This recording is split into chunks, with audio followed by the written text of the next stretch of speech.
3 étapes pour créer une idée d'entreprise rentable. La concurrence s'intensifie, alors ne perdez pas de temps et d'argent à résoudre des problèmes inexistants. 20% des startups sont fermées la première année et la moitié d'entre elles au cours des 5 premières années. 35% des startups échouent en raison d'un manque de demande du marché. Entre autres raisons d'échec, nous avons les problèmes de trésorerie, le dépassement de la concurrence, le modèle commercial défectueux et des défis juridiques. Je n'étais pas passionné par le fait de perdre du temps et de l'argent à résoudre des problèmes inexistants. Alors, avant de lancer mon entreprise, je me suis engagé à faire un excellent travail d'analyse avec mon équipe. Voici 3 conseils que j'ai tirés de mon expérience de démarrage d'entreprise qui vous aideront à réussir au court et à long terme.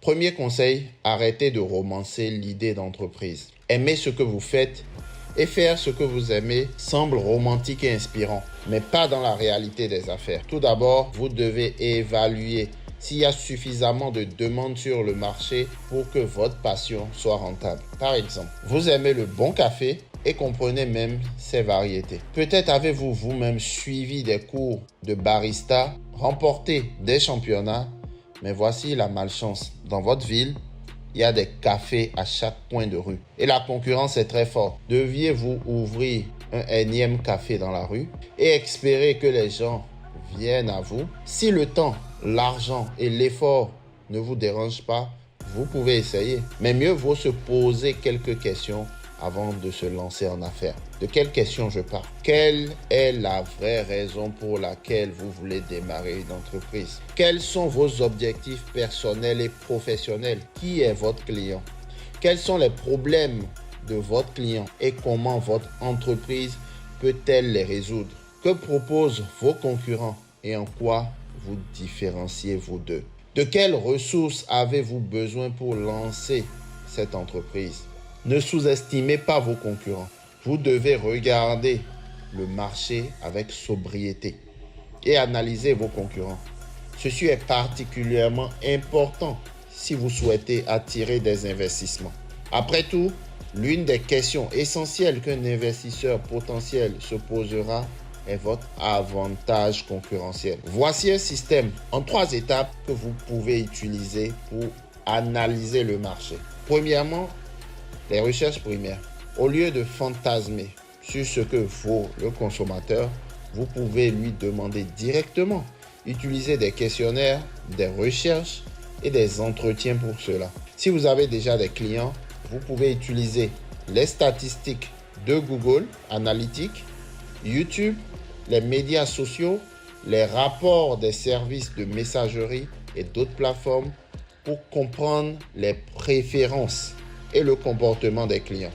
Deuxièmement, la recherche secondaire.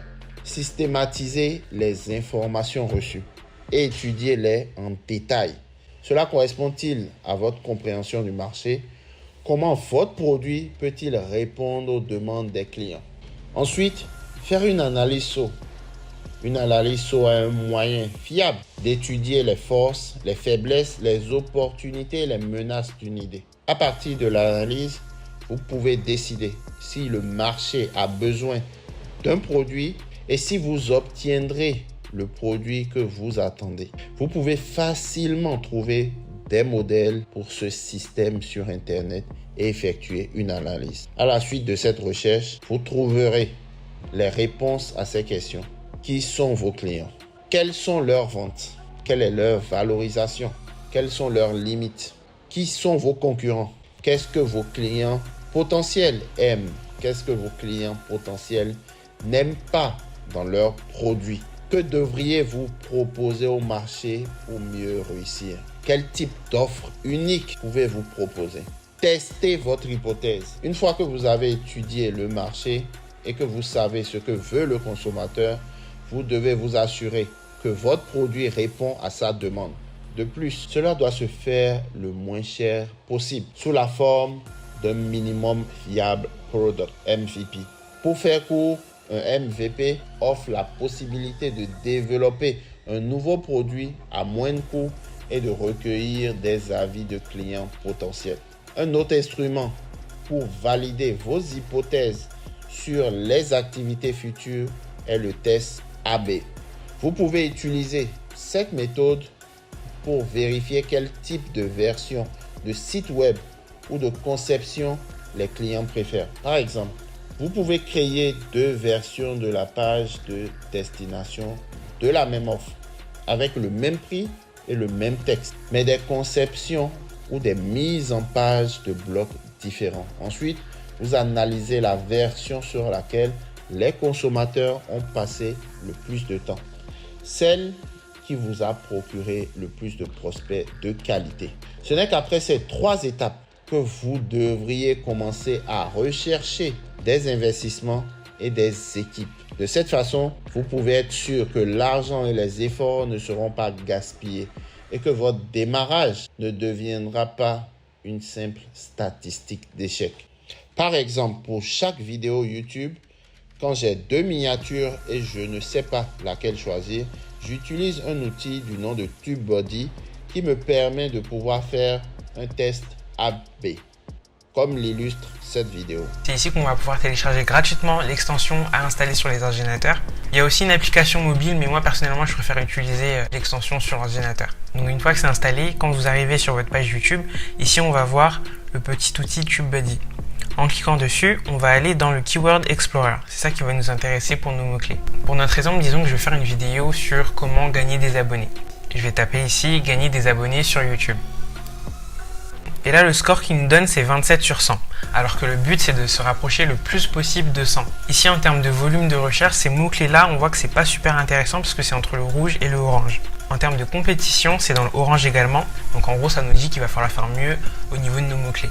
À droite, ici, on a des suggestions de titres en rapport avec les mots-clés qu'on recherche. Donc ici, on a comment gagner des abonnés sur YouTube avec une application, site pour gagner des abonnés sur YouTube, etc., etc.